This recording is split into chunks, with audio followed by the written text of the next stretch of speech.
বাবু, সস্তায় মাল কিনবেন?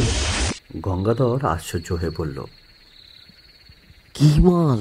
লোকটা চারিদিকে চেয়ে বলল, এখানে কথা হবে না বাবু, পুলিশ করছে, আমার সঙ্গে আসুন। ঝুপসি গাছটার তলায় একটা জায়গায় অন্ধকার খুব ঘন। সেখানে গিয়ে লোকটা বলল, জিনিসটা কোকেন, সস্তায় পাবেন, ডিউটি ছুট মাল আছে, লুকিয়ে দেব। গঙ্গাধর চমকে উঠল। সে কখনো ও ব্যবসা করেনি। ডিউটি ছুট কোকেন কি সর্বনাশী জিনিস। ভালো লোকের পাল্লায় পড়েছে।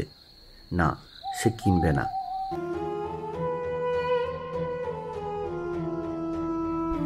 মেঘনা চাইতে জল গল্পের থেকে আপনাদের সবাইকে স্বাগত।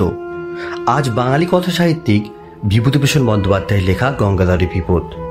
গল্প পাঠে সাউন্ড এফেক্টস এবং পরিচালনায় আমি চিরঞ্জিত, অন্যান্য চরিত্রে জ্যোতির্ময়। শুরু হচ্ছে আজকের গল্প, বিভূতিভূষণ বন্দ্যোপাধ্যায়ের গঙ্গাধরের বিপদ। তাহলে শুরু করা যাক।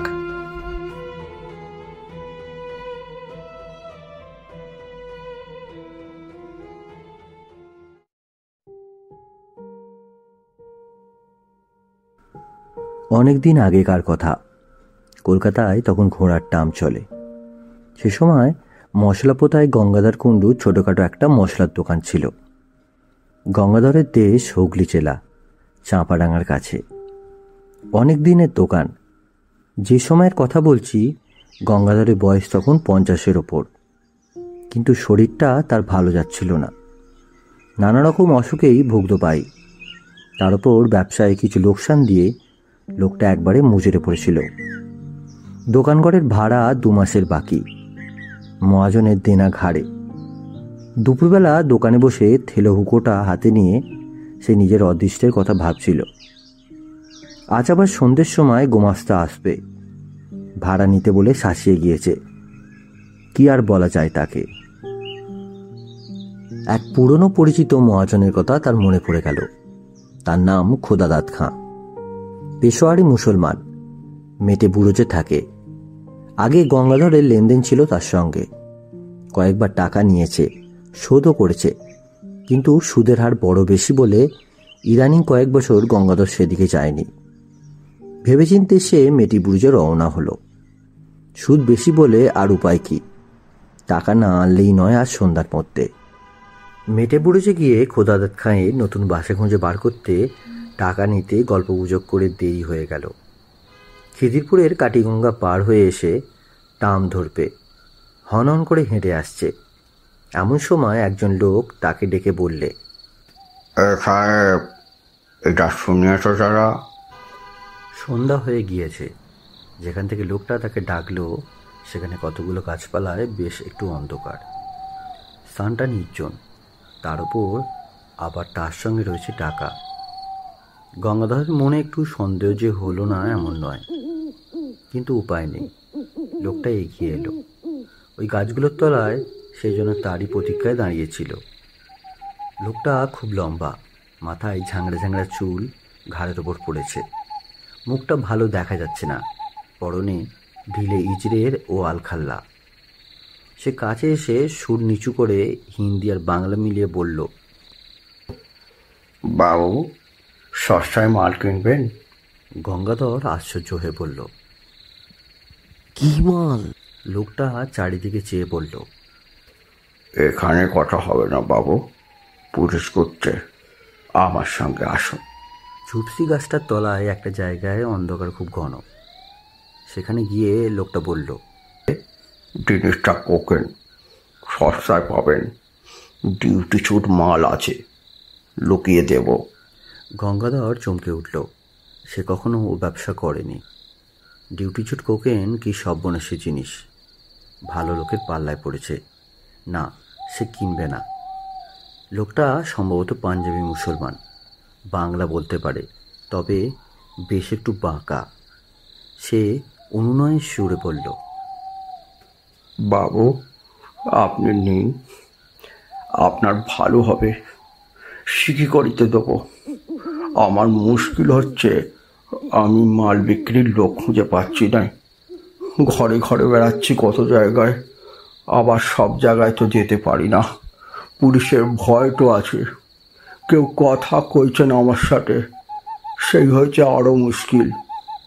হঠাৎ শহরে এত পুলিশের ভয় যে কেন বাবুটা বুঝিনি। আগে যারা এই ব্যবসা করতো তাদের কাছেও যাচ্ছি, তারা আমার দিকে চেয়েও দেখছে না। আপনি গড়বাজি হবেন বাবু, মাল দেখুন, পরে দাম শুরু হবে।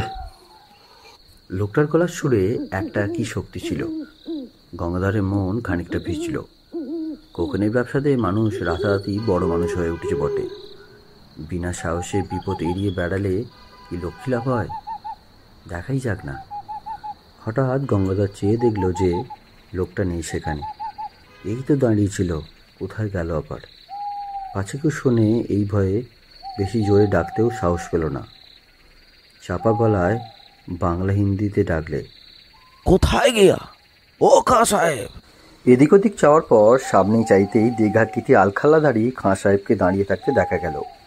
গঙ্গাধর বলল, अरे जल्दी बोलो, रात हो गया, অনেক দূর জানে হোগা। কি যেন একটা ঢাকবার জন্য লোকটা পানপানের চেষ্টা করছে। বললে, আমার সঙ্গে এসো, মাল দেখাবো। দুজনে কাঠিগঙ্গার ধারে ধারে অনেক দূর গেল। যে সময় কথা বলছি তখন ওদিকে অত লোকজন ছিল না। মাঝে মাঝে জোয়ার নেবে যাতে বড় বড় নৌকা ডাঙার কাদার ওপর পড়ে আছে। দু একটা করাতের কারখানা, তাও দূরে দূরে। জলের ধারে নোনা চাঁদা কাটার বন। পেছনে অনেক দূরে খিদিপুর বাজারে আলো দেখা যাচ্ছে। পথে যেতে যেতে খাঁ সাহেব একটা বড় অদ্ভুত প্রশ্ন করল। গঙ্গাধরের দিকে চেয়ে বলল, আমার দেখতে পাচ্ছ তো? কেন পাবো না? এমন বয়স এখনো হয়নি যে এই সন্ধেবেলাতেই চোখে ঠাওয়ার হবে না। একবার গঙ্গাধর জিজ্ঞাসা করল, তোমার ডেরা কোথায় খাঁ সাহেব? লোকটা চকিতে পিছন ফিরে সন্নিগ্ধ দৃষ্টিতে চেয়ে বললে, কেন, সে তোমার কি দরকার? পুলিশে যদি ধরিয়ে দেবে ভেবে থাকো তবে ভালো হবে না যেন। মাল দেব, তুমি টাকা দেবে, মাল নিয়ে চলে যাবে। আমার বাসার খোঁজে তোমার কি কাজ? লোকটার চোখের চাউনি কি অদ্ভুত। গঙ্গাধর অস্বস্তি বোধ করল। মুখ ভালো দেখা যায় না, কিন্তু ওই দুই চোখে যেন ইস্পাতের ছুরি ঝলসে উঠল। না, তার সঙ্গে টাকা রয়েছে। এই অবস্থায় একজন সম্পূর্ণ অপরিচিত অজ্ঞাতকুলশীল লোকের সঙ্গে একাই সন্ধেবেলাতে এত দূরে এসে পড়েছে। লোভে মানুষের জ্ঞান থাকে না, তার ভেবে দেখা উচিত ছিল। কিন্তু যখন এসেইছে তখন আর চারা নেই। বিশেষত সে যে ভয় পেয়েছে এটা না দেখানোই ভালো। দেখালে বিপদের সম্ভাবনা বাড়বে বই কমবে না। ছুরি বার করে বসলে তখন আর উপায় থাকবে না। অনেক দূরে গিয়ে মাঠের মধ্যে একটা গুদাম ঘর। একটি গাছের গুঁড়ি পড়ে আছে গুদাম ঘরের দরজা থেকে একটু দূরে। তার উপরে গঙ্গাধরকে বসতে বলে লোকটা কোথায় চলে গেল। গঙ্গাধর বসে চারিধারে চেয়ে দেখল। গুদাম ঘরের আশেপাশে সর্বত্র আগাছার অনুচ্চ জঙ্গল। নিকটে কোথাও লোকজনের সারা শব্দও নেই। অন্ধকার হলেও মাঠের মধ্যে বলে অন্ধকার তত ঘন নয়। সেই পাতলা অন্ধকারের চেয়ে গঙ্গাধরের মনে হলো গুদাম ঘরটা পুরনো এবং যেন অনেককাল অব্যবহার্য হয়ে পড়ে আছে। বাঁশের বেড়া খসে পড়েছে, জায়গায় জায়গায় চালের খোলা উড়ে গেছে।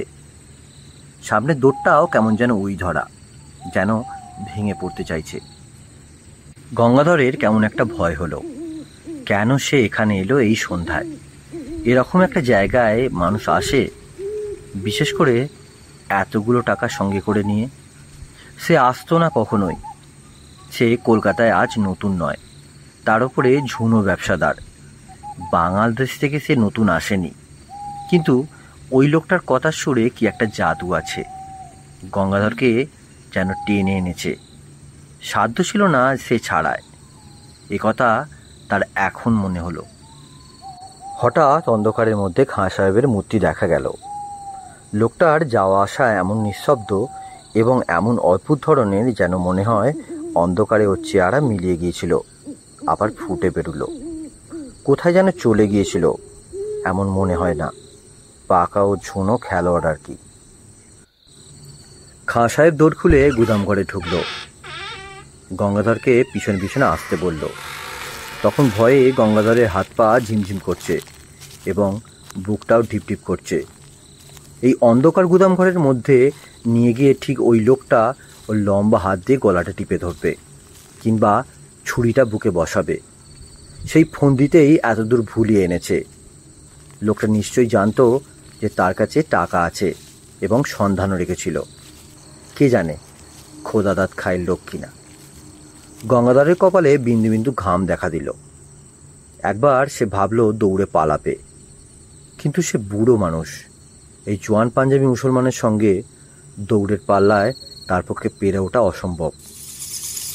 কলের পুতুলের মতো গঙ্গাধর গুদামঘরের মধ্যে ঢুকল।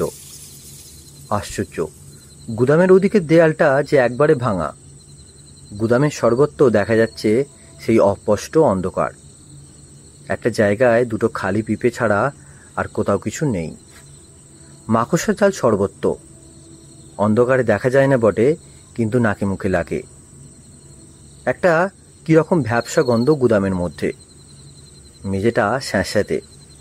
গতকাল যেন এর মধ্যে কোনো মানুষ ঢোকেনি।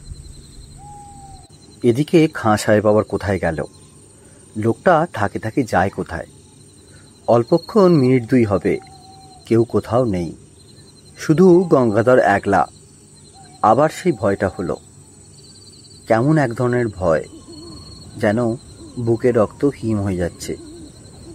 এই বা কী রকম ভয়? আর গুদামঘরটার মধ্যে কনকনে ঠান্ডা হওয়ার যেন একটা স্রোত বইছে মাঝে মাঝে। মিনিট 2 পরেই খাঁ সাহেব এই তো আধো অন্ধকারের মধ্যেই সামনে দাঁড়িয়ে।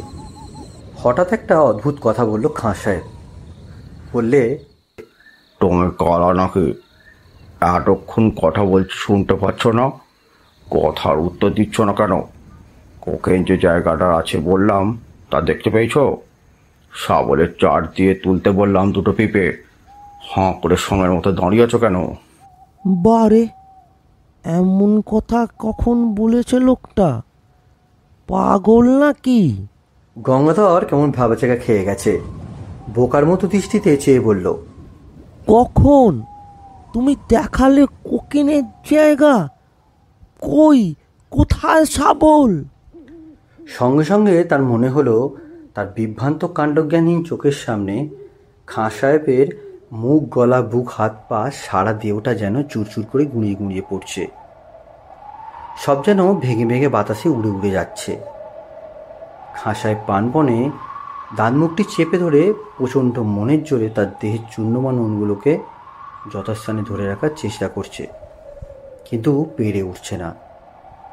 তার চোখের সেই পরাজিত আশাহীন দৃষ্টি গঙ্গাধরের মন স্পর্শ করল।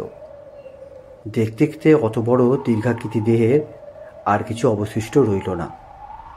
এক এক করে তার সমস্ত শরীরটা ভেঙে গুঁড়িয়ে উড়ে গেল। আর কোথায় খাঁ সাহেব? চারিপাশের অন্ধকারের মধ্যে সে মিলিয়ে গেছে। একটা ঠান্ডা কনকনে বাতাসের ঝাপটা এলো কোথা থেকে। সঙ্গে সঙ্গে গঙ্গাধর আত্মচিৎকার করে গুদামঘরের স্যাঁতস্যাঁতে মেঝের ওপর অজ্ঞান হয়ে পড়ে গেল। একটা বড় নৌকা কাছেই বাঁধা ছিল। তার মাঝিরা চিৎকার শুনে গঙ্গাধরকে অচেতন অবস্থায় তাদের নৌকায় নিয়ে যায়। তারাই তাকে দোকানে পৌঁছে দেয়। গঙ্গাধরের টাকাও ছিল, কানাকড়িও খোয়া যায়নি। তবে শরীর শুধরে উঠতে তার সময় নিয়েছিল। অনেক দিন পর্যন্ত অন্ধকারে সে একা কিছুতেই থাকতে পারত না। মাস 2 পরে মেটি বুড়ুজে খোদাদাত খাঁয়ের কাছে টাকা শোধ দিতে গিয়ে গঙ্গাধর টাকা নিয়ে যাবার দিন কি ঘটেছিল সেটা বলল। খোদাদাত গল্প শুনে গম্ভীর হয়ে গেল। খানিকক্ষণ চুপ থেকে বলল, সাজি, ও হলো আমির খাঁ। চোরাই কোকেনের ওর বড় ব্যবসাদার ছিল। আজ বছর 15 আগের কথা। রমজান মাসে বেশ কিছু মাল হাতে পায়। তক্তাঘাটের কাছে একখানা জাহাজ ফেলেছিল, সেখান থেকে রাতারাতি সরিয়ে ফেলে। জাহাজের সঙ্গে ওদের লোকের শর্ট ছিল। কোথায় সে মাল রাখত কেউ জানে না। সেই মাসের মাঝামাঝি সে হঠাৎ খুন হয়। কেন বা কে ওকে খুন করলো জানা যায়নি, কেউ ধরাও পড়েনি। তবে দলের লোকেরাই তাকে খুন করেছিল, এ যা বোঝা কঠিন নয়।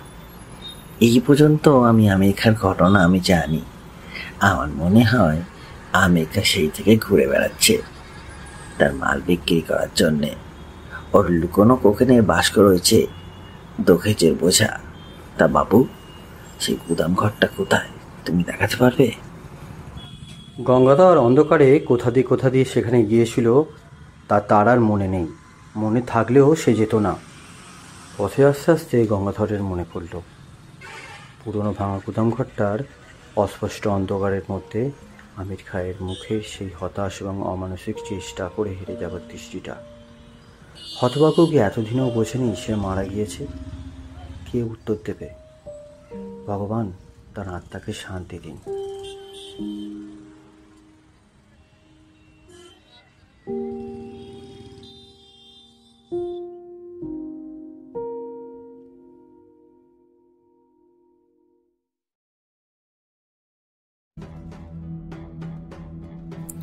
মেঘনা চাইতে জল গল্পের থেকে এতক্ষণ শুনলেন বাঙালি কথা সাহিত্যিক বিভূতিভূষণ বন্দ্যোপাধ্যায়ের লেখা গঙ্গাধরের বিপদ।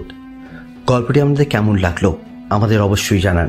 আমাদের ইউটিউব চ্যানেল @গল্পের ঠিক 2K23-তে আসছি আবার নতুন একটি গল্প নিয়ে। ততদিন ভালো থাকবেন, সুস্থ থাকবেন। বিদায়, নমস্কার।